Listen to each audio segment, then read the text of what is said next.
Welcome to the Silverstone paddock for the British Moto Grand Prix this weekend. Now, I've taken you guys behind the scenes in Thailand earlier this year, but we are back for another vlog, taking you guys, showing you what it's like inside the world of MotoGP. In Thailand, one thing we spoke about was how different the paddocks are. The away paddocks, they don't have the trucks, they don't have the hospitality, but here, the European rounds are more like the home base for the MotoGP riders. So you can see we've got the big factory trucks. Now inside these, normally spare parts, offices for the riders, little kitchen areas, comforts, basically a home away from home, everything that a MotoGP rider and a MotoGP team may need on the road. But then opposite them, these massive buildings that they have, that's their hospitality units. Inside those, they have coffee machines, they have bars, food, their kitchen staff, their chefs travel the world with them, a place for them to host meetings, host events as well. MotoGP Paddock is designed to be the home away from home for their riders. As we take a walk down as well, people can come and stroll along just like they can in Thailand or Phillip Island like we might have back home. The difference here is the riders are generally going in between the two, or they may also be going to their motorhomes. Now, MotoGP riders can have their motorhomes here on site. They're on the other side of the paddock, but most of the riders will stay away, off-site, hence why they have their trucks. So they have their offices, their leather suits, their helmets, their boots are all in there ready to go.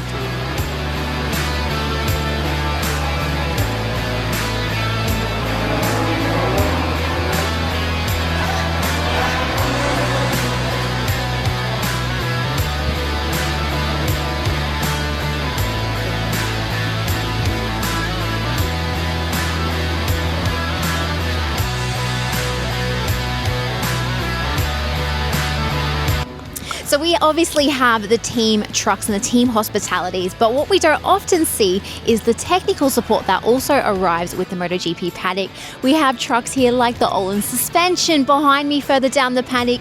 There's the Alpine Stars, we have Michelin, we have Pirelli, Shoei, Dainese, you name it. If there's a technical aspect to do with, say, rider safety or a mechanical component on the bikes, that all happens here in the paddock as well. So when they say it is a circus that travels with MotoGP, it well and truly is. There is trucks, there's hospitality units, there's displays, there's activations. It is all happening right here inside the world of MotoGP.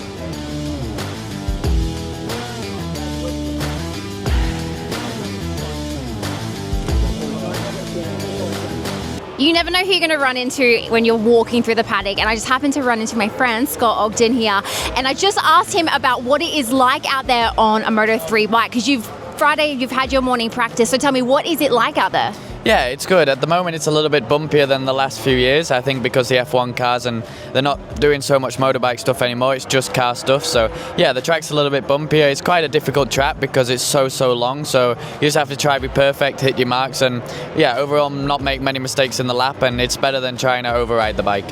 So tell me, what's the key, what's the secret to this place, because it's a long lap for a Moto3 bike, right? Yeah, it's really long. The team also have to get the perfect gearbox, because the gearbox can make a big difference here, and yeah, I also have to be perfect, because if you override, you make mistakes, you can lose a lot in the straight, so you just have to try, just be calm and just hit the marks and not do anything stupid. I don't think you're going to do anything stupid out there, Scott. All the best this weekend, my friend. See what I mean? You can walk through the paddock and see any rider here in Silverstone.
pain inflicted from him. Do not discount Agius as well. He is still right in the heat of this battle. In fact, it looks like visibly he's starting to close back in on Alonso. Outside of maybe a couple of corners when Moreira led, Canet has pretty much led this entire Grand Prix. As Alonso about to deal out some hard take on this final lap. The 80 goes up the inside, but of course for that late apex, Canet is able to sweep around the outside. That's so close, and this is dragging Agius back into contention, looking right on the rear tyre now of Alonso. Through Luffel we go for the final time.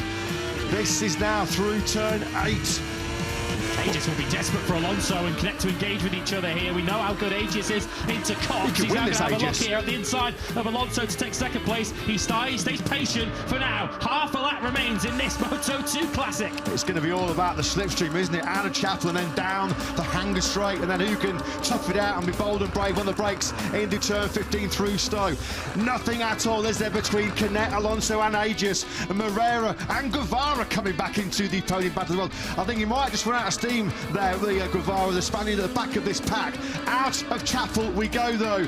Just what, 4 or 5 corners remaining here, and it's in the hands of Canet. Does Alonso wait for the final corner of Vale, or does he attack now? He attacks now up the inside of Canet into Stowe corner. He is 2 corners away from a first Moto2 victory.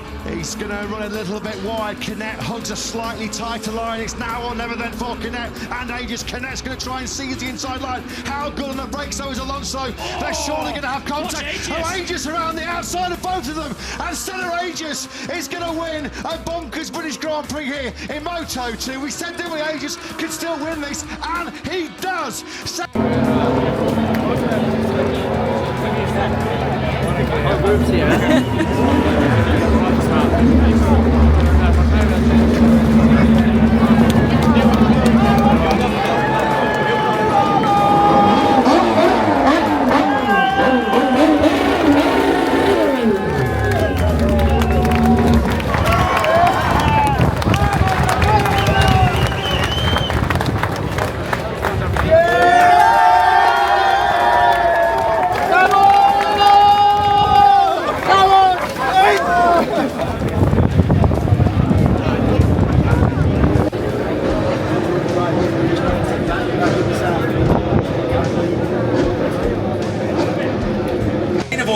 GP Senna Agius.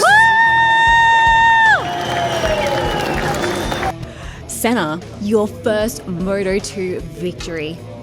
Talk us, how are you feeling right now? It hasn't sunk in because I didn't expect it, because every time I tried to get to the front, I'd just get past all the time on the straight. So it was actually physically the most easiest session of the weekend, because the lap times were so slow because of the wind.